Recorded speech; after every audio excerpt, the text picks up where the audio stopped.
Será que este filme cristão pode me fazer perder a fé na humanidade? Eu sou Henrique. Bem-vindo ao Viciados em Filosofia. Vamos descobrir. Deus não está morto. Um clássico da filmografia cristã que você precisa assistir se é um amante do cinema. Tenho que confessar que já assisti faz bastante tempo, mas olha, esse tipo de filme sempre melhora numa segunda assistida, você sempre encontra coisas novas que não tinha visto antes. Como eles também tratam temas filosóficos ligados à filosofia da religião, vamos comentar sobre isso. Deus não está morto, acompanha as peripécias de um jovem que, pelo que sei, é muito cristão. Vamos chamá-lo de jovem cristão. E o jovem cristão chega um momento em que ele já fica mais velho e tem que ir para aquele lugar temido, a universidade. Uma caverna de ateus, agnósticos e pessoas más que vão tentar arrancá-lo dos braços da sua fé. O quão perigoso e hostil é esse novo lugar chamado universidade? Vamos descobrir nesta cena em que nosso jovem cristão enfrenta pela primeira vez sua aula de filosofia. Todos os requisitos estão aqui. Qual sua optativa de humanidades? Filosofia 150, Radisson, 11 da manhã, segunda, quarta e sexta.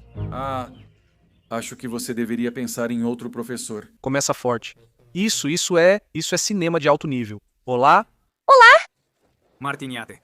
Bom, tem trocentos personagens que, desculpa, não me importam nem um pouco para essa análise, mas sei lá. Tem tipo 300 subtramas estranhas que depois não levam a lugar nenhum. Vamos pular direto para o que interessa, para a essência, onde está o verdadeiro cinema. Sou o professor Radisson e esta é Filosofia 150. Michel Foucault, Bertrand Russell, Ludwig Feuerbach, David Hume, John Stuart Mill, Albert Camus, ateus. Em outras palavras, cada um dos pensadores que citei tinha a forte convicção de que Deus não existe e se colocava na fraca posição do agnosticismo. Eu acho que é um pouco mais complexo para alguns. Por exemplo, David Hume, eu não sei se eu o chamaria de ateu. Acho que ele pende mais para o agnosticismo. Ou pelo menos assim, ele foi perseguido por ser considerado ateu.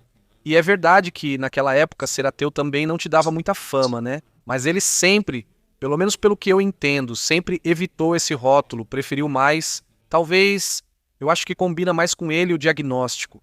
E John Stuart Mill, eu também acho que é mais para o lado do agnosticismo. Embora ele tenha um ensaio que foi publicado póstumamente intitulado Teísmo, no qual ele faz uma revisão dos diferentes argumentos que conhecia a favor da existência de Deus. Ele diz que nenhum é conclusivo, que, portanto, a posição verdadeiramente racional, por assim dizer, é o agnosticismo, mas que ainda assim podia ser legítimo, racional e razoável.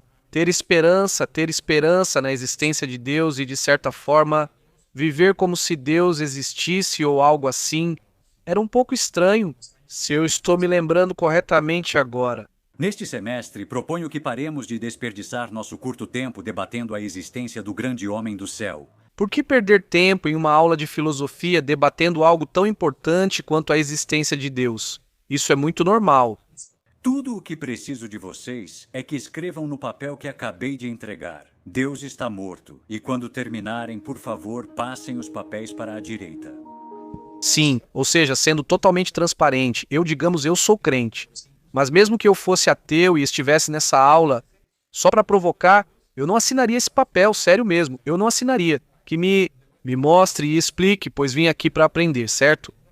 Não posso fazer isso, sou cristão. Se você não pode admitir que Deus está morto para o propósito desta aula, então terá que defender a antítese de que Deus não está morto. E será na frente da turma, no púlpito. Muito normal, além disso, né? Tipo, como exercício universitário, tipo, olha, você que é um aluno que não faz a menor ideia de nada, que acabou de sair da escola, vai debater comigo, que sou um professor que dá aula há não sei quantos anos, sobre esse tema com o qual eu discordo radicalmente.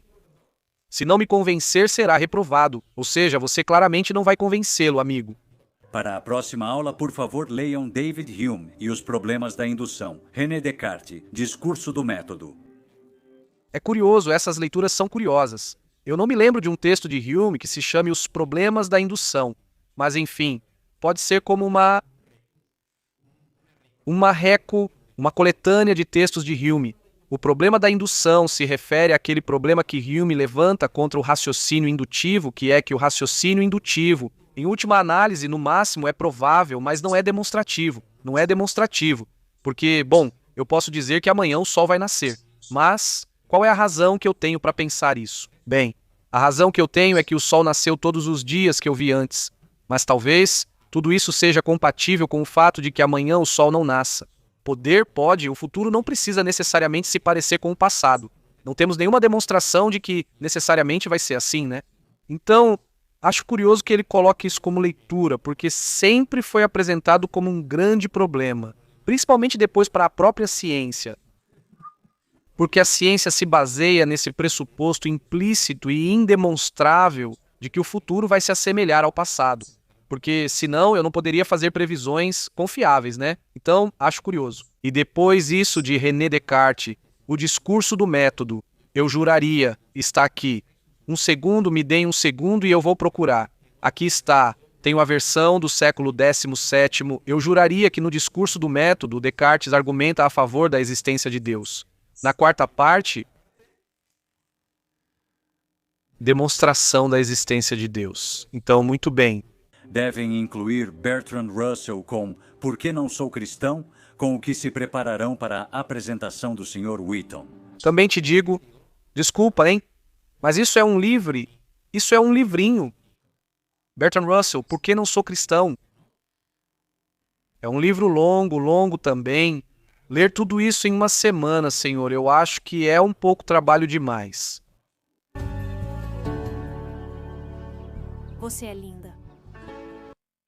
Você não disse que era filme da Disney.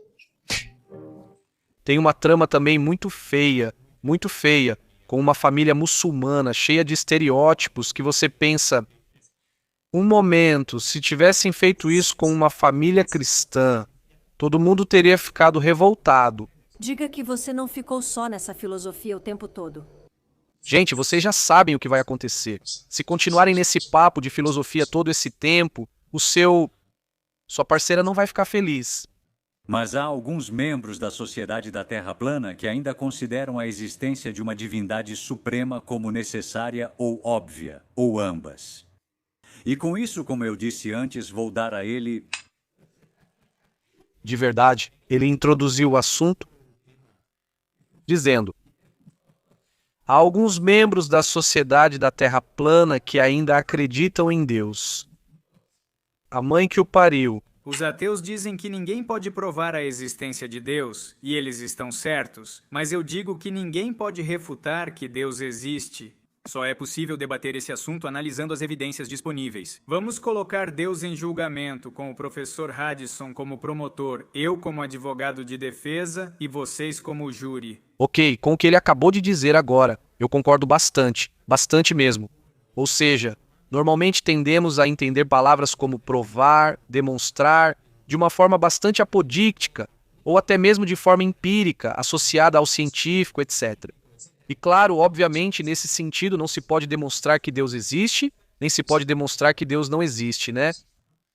Existem alguns argumentos do lado do ateísmo que, se funcionassem, realmente seriam considerados uma demonstração, porque estariam mostrando, por exemplo, uma contradição dentro da ideia de Deus, né? Essa é a estratégia ateísta a priori, pois antes da experiência, só ao pensar no conceito de Deus, já se encontra uma contradição. Essa é a demonstração máxima de que essa coisa não pode existir, por ser contraditória. Mas, pessoalmente, eu acho que esses argumentos não funcionam. Ou partem de definições dos atributos divinos que nenhum teísta tem obrigação de defender, ou acabam, de alguma forma, pedindo o princípio. E, em última análise, a verdade é que existem vários modelos de Deus dentro da filosofia da religião contemporânea. E mesmo que um desses argumentos funcione contra um modelo de Deus, ainda existem todos os outros, não é? E na verdade, muitas vezes, o que você encontra é que muitos desses argumentos ateus, a priori, não são propriamente ateus, porque eles são lançados por teístas uns contra os outros. Ou seja, no fundo, é uma discussão interna entre os diferentes modelos de teísmo que existem. E depois, do lado teísta, o argumento ontológico poderia ser chamado de demonstração se realmente funcionasse de forma apodíctica, mas é extremamente controverso. Então, acho que é bom se afastar desse tipo de linguagem de provar, demonstrar, etc., e seguir por um caminho mais probabilístico. De bom, vamos colocar na mesa toda uma série de evidências, dados a partir dos quais começamos a reflexão. E então vamos nos perguntar, dessas duas hipóteses, ateísta de que existe um fundamento absolutamente perfeito na base da realidade, que é pessoal, que é mental, e a ateia ou naturalista, que é que não existe. Não existe um fundamento perfeito, mas sim que o fundamento, então, é imperfeito, não é perfeito. E certamente não é pessoal.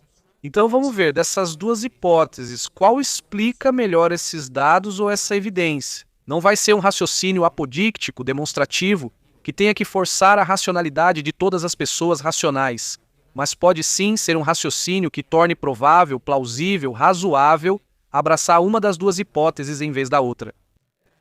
Tradicionalmente, a discussão na filosofia da religião ia mais para o lado das demonstrações, tanto a favor quanto contra. Mas, de maneira contemporânea, o que se costuma ver mais é esse tipo de debate de cosmovisões, de comparação de cosmovisões, para ver qual das duas torna mais esperado o tipo de mundo em que nos encontramos, que nos inclui também. Dois autores canônicos nessa estratégia argumentativa são Richard Swinburne, do lado teísta, e Paul Draper, do lado agnóstico ateu. Também Graham Hoppe argumenta um pouco nessa mesma linha do lado ateu. A maioria dos cosmólogos concorda que o universo começou há 13,7 bilhões de anos em um evento conhecido como o Big Bang. Se ele conseguiu fazer tudo isso em uma semana, eu quero esse cara na minha equipe de audiovisual. No começo houve uma explosão e em 3 minutos 98% da matéria que existe ou existirá foi produzida. O universo surgiu. Em 1920, o astrônomo belga Georges Lemaitre, teísta, disse que todo o universo surgiu à existência em 1/1000 de 1/1000 de segundo. Do nada, em um inimaginável clarão de luz. Essa descrição do que ele disse, do que disse Lemaitre, no mínimo, é tendenciosa. Na verdade, é famoso o choque que teve Lemaitre, que era o sacerdote belga, o choque que teve com o Papa da época. Não me lembro agora qual Papa era, tanto faz. Importa? Não importa, o Papa da época. Quando Lemaitre propôs a teoria do Big Bang e começaram a surgir evidências a seu favor, ele começou a dizer coisas como as que nosso protagonista está dizendo agora, tipo, isso é uma demonstração do Gênesis. É uma demonstração da criação, é uma demonstração de que o universo tem um início absoluto no tempo, é uma demonstração da criação ex nihilo, etc. E é famoso que isso aí não agradava muito ao Lemaitre. Eles se reúnem em particular com o Papa, e não sabemos o que eles conversam, mas depois dessa reunião privada, o Papa não volta a dizer exatamente a mesma coisa. Então eu acho que podemos suspeitar que o Lemaitre não concordava muito com isso. Na verdade, ele sim era padre, mas pelo que eu sei, ele não gostava muito disso. Que o Big Bang fosse equiparado ao momento da criação, porque no final das contas, quem sabe se existe algo físico anterior ao Big Bang? Pode muito bem ser assim, ou seja, também não precisa significar um início absoluto no universo. E eu já disse isso muitas vezes ao longo dos anos. Na verdade, eu me lembro, faz muito, muito tempo, eu fiz um vídeo onde reagia à resposta de Quantum Fracture, a uma pergunta que eu tinha feito para ele sobre a eternidade do universo.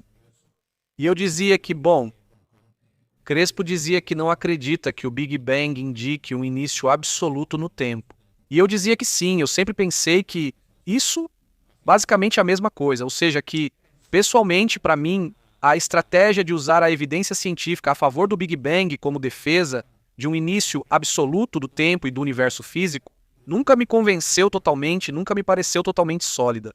A origem do universo apareceu como era de se esperar depois de ler Gênesis, e por 2500 anos a Bíblia estava certa e a ciência estava errada.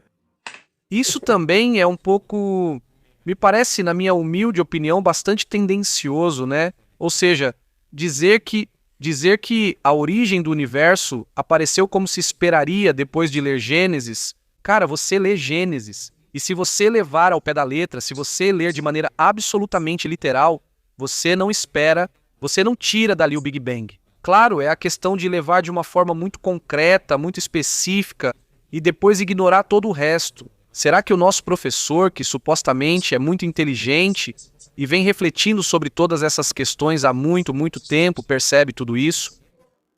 Vamos descobrir.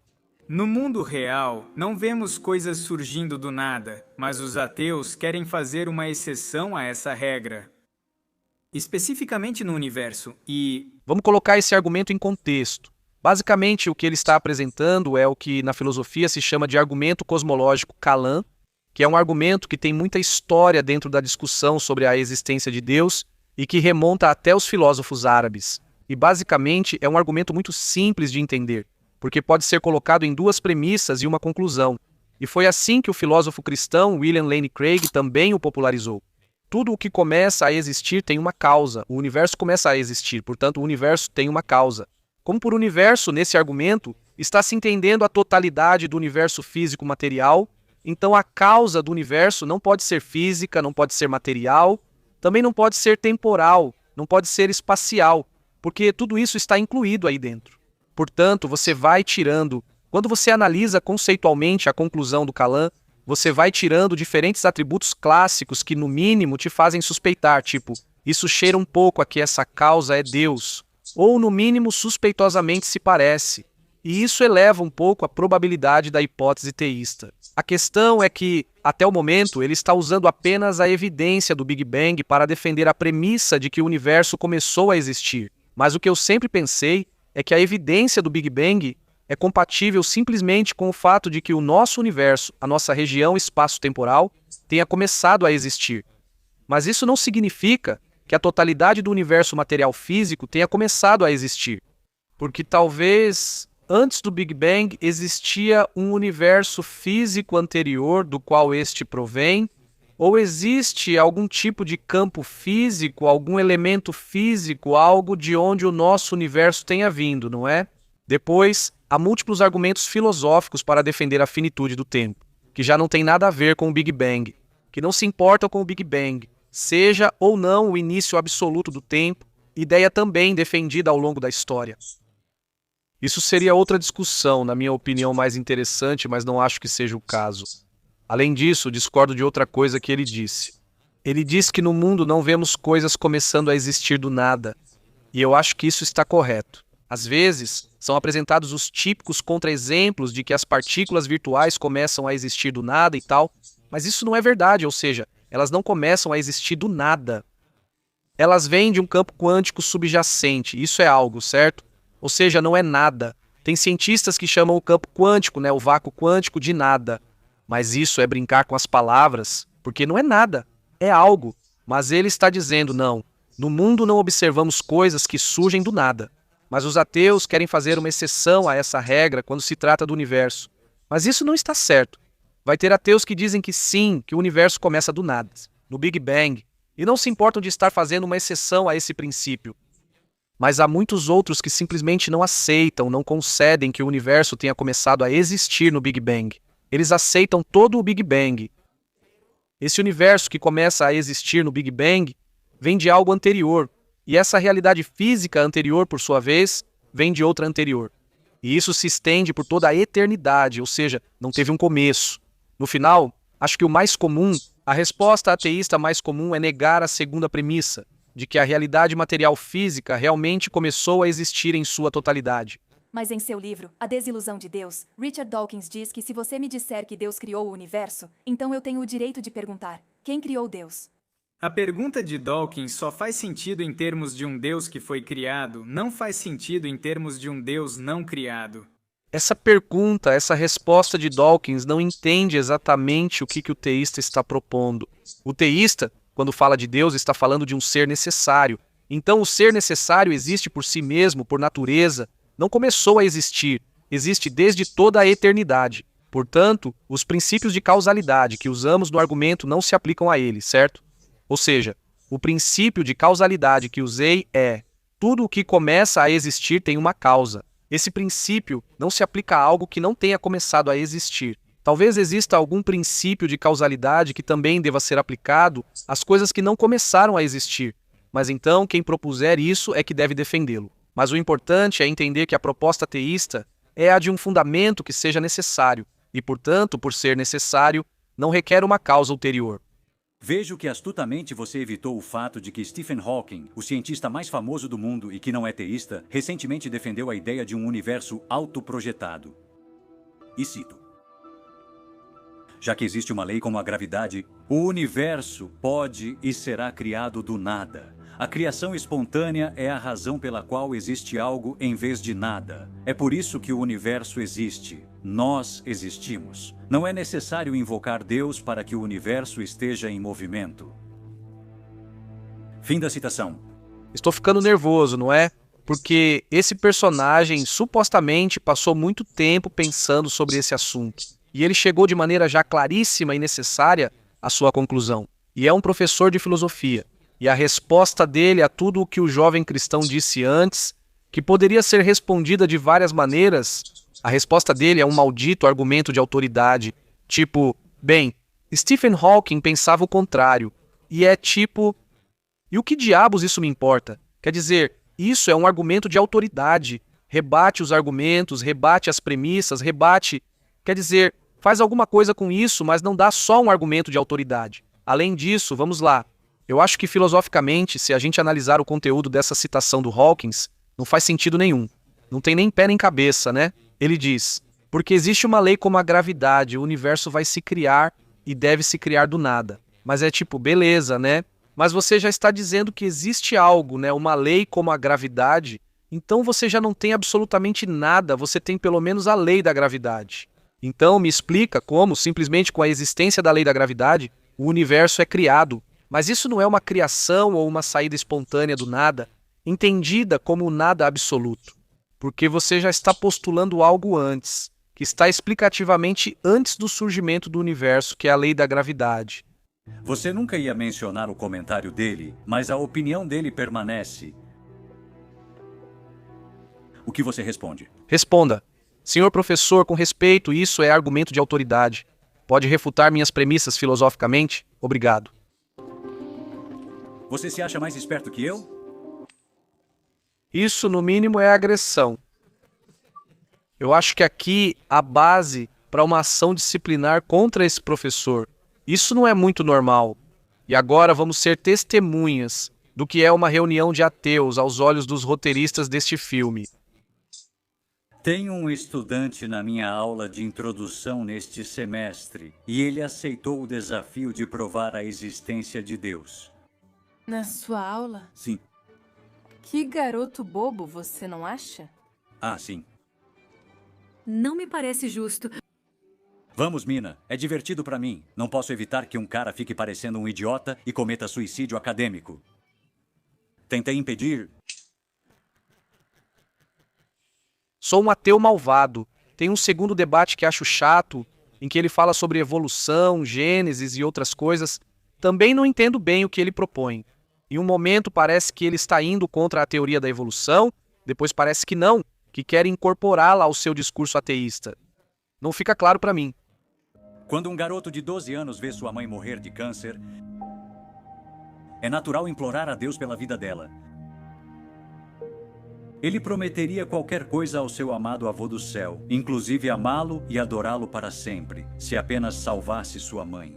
E é assim que descobrimos que por trás do ateísmo o que existe é raiva e reações emocionais. Ótima mensagem do filme que nos ajuda a aprofundar na filosofia por trás desses debates.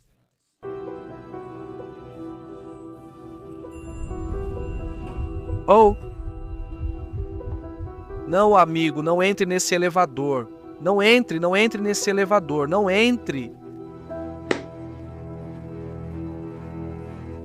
Ah, entrou. Cometi um erro com você, deixar você falar na frente da minha turma e espalhar sua propaganda. Mas hoje, vamos mudar as coisas um pouco. Hoje vai ser na porrada. Dizem que o mal é a arma mais poderosa do ateísmo contra a fé cristã. E se Deus é tão bom e tão poderoso, por que ele permite que o mal exista? A resposta para isso é muito simples: livre-arbítrio. A discussão sobre o problema do mal é infinita, é interminável. Existem várias teodiceias, defesas, respostas, contra-respostas, objeções e contra-objeções. Ele parece estar optando pelo que se chama de defesa do livre-arbítrio. Acho que ele aborda isso de forma errada, pois a defesa do livre-arbítrio geralmente é uma teodiceia, para responder ao mal moral. Sim, ou seja, por que existem males morais, assassinatos, estupros, ou seja, males cometidos pelo ser humano, né? Por que Deus permite esse tipo de mal? A resposta clássica que muitas vezes é dada aí é a do livre-arbítrio, né? Bom, Esses males Deus permite para que seja possível o livre-arbítrio, etc. Mas, claro, isso não é uma resposta para o mal que é chamado de mais natural. Não, bom, então, por que existem terremotos? Por que existem desastres naturais? Por que existem doenças, pandemias, etc.? Depois ele nos ensinará sobre o absolutismo moral. Mas por que não? Aposto que se eu conseguir um A na prova colando, ele vai começar a soar como um cristão, insistindo que isso é errado. Qual seria a base dele? Certo. Agora pulamos, sem realmente resolver o problema do mal. O professor ateu, com muitos anos de experiência ensinando filosofia, não percebeu que acabaram de mudar o assunto para ele bem aqui. E pulamos para o argumento moral. O argumento moral clássico é que, bem, vamos ver, não pode haver... Não, como era? Se Deus não existe. Não existem valores morais objetivos, mas existem valores morais objetivos. Não? Existem coisas que estão objetivamente certas e objetivamente erradas. Aqui dizem absolutas. Bom, prefiro a palavra objetiva, na verdade. Existem coisas que estão objetivamente certas e objetivamente erradas, não? Pois é, realmente tem pegadinhas na prova. Tenho certeza de que você diria que isso está errado, por isso é justo eu te reprovar. Então, Deus deve existir, certo? Pois você precisa dele como base, não é? Eu acho que o grande problema desse argumento é que existem muitas alternativas. No realismo moral, há várias alternativas ao teísmo. Se são mais plausíveis ou não, isso precisa ser debatido. Mas o fato é que existem muitas. Então, a pessoa assume um ônus da prova bastante pesado de ter que demonstrar que todas essas alternativas não são possíveis, não é? Eu, na verdade, acho que um aristotelismo ateu seria capaz de fundamentar de maneira objetiva a moralidade, não é? Isso eu defendi, por sinal, em um artigo que vão publicar em breve, este aqui, no qual dou uma resposta aristotélica ao famoso argumento moral. Em concreto, o de William Lane Craig, que também foi um filósofo que mencionamos antes. Para dar a ideia principal, na filosofia aristotélica, na ética de Aristóteles, o que está certo e o que está errado depende se isso me aproxima ou me afasta da minha felicidade, da minha eudaimonia, de viver uma vida realmente boa. E o conteúdo de uma vida boa é determinado pela natureza que eu tenho, né? Porque, no final, uma vida boa é aquela em que consegui me realizar plenamente, realizar as potencialidades inerentes à minha natureza, né? Alcançar os diferentes fins para os quais a natureza humana está orientada. Mas então, reparem, o que serve de fundamento para a ética em uma filosofia aristotélica é a própria natureza humana. Se eu tenho uma natureza humana objetiva, com uma série de critérios de planejamento, de florescimento, objetivos que podem ser analisados objetivamente. Pois então eu tenho um fundamento para uma moral objetiva, porque poderei determinar se essa ação é contrária ao bem humano, à felicidade humana. E então direi que é objetivamente má e que nunca deve ser feita. E ao contrário, poderei determinar quais ações contribuem para o meu florescimento, e essas serão objetivamente boas. Em nenhum momento, a ideia de Deus entrou na discussão. Ou seja, supondo hipoteticamente que Deus não existe, enquanto o ser humano tiver uma natureza objetiva, poderei fazer uma ética objetiva, poderei construir uma ética objetiva. Não acho que isso resolva absolutamente todos os problemas. E, de fato, no artigo menciono uma variação que poderia ser feita do argumento moral, que acaba nos levando para outro caminho e que poderia causar problemas para o aristotélico ateu, e que merece ainda mais discussão. Mas eu acho que é uma resposta, eu diria que sólida, ao argumento moral clássico, que é o que está sendo apresentado pelo nosso protagonista, o jovem cristão. Segundo Dostoiévski, se Deus não existe, então tudo é permitido.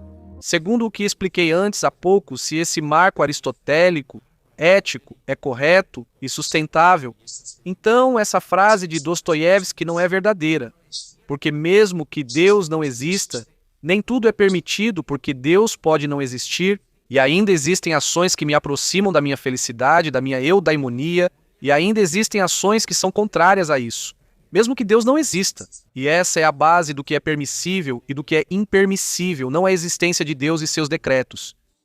Você não imagina como vou gostar de te reprovar. Mas a quem você realmente quer reprovar? A mim ou a Deus?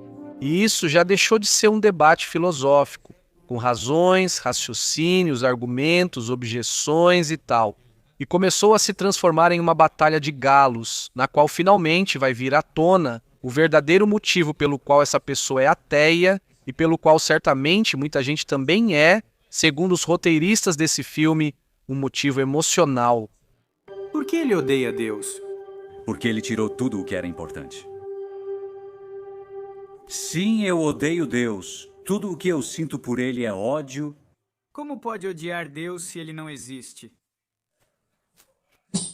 Talvez depois deste momento de efusão emotiva em que este pobre homem reconhece que está traumatizado pela morte da mãe, talvez não seja o momento para uma cutucada, eu acho, né?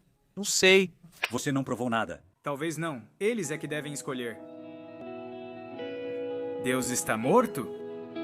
Teria sido legal se ele tivesse dito: Deus está morto, como a mãe desse idiota.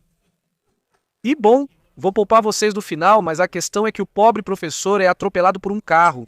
Ele é atropelado por um carro e morre.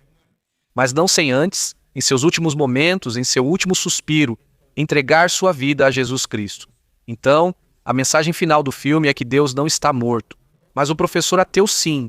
E o melhor é que, enquanto ele está morrendo, todos os outros estão festejando, tipo, uê, uê, uê. Se você quiser conhecer alguns dos argumentos que o professor ateu poderia ter usado, se ele os conhecesse, pode dar uma olhada neste vídeo aqui, onde eu explico 5. Clique para continuar se aprofundando nesse tema fascinante. Muito obrigado por assistir. E, acima de tudo, nunca pare de pensar.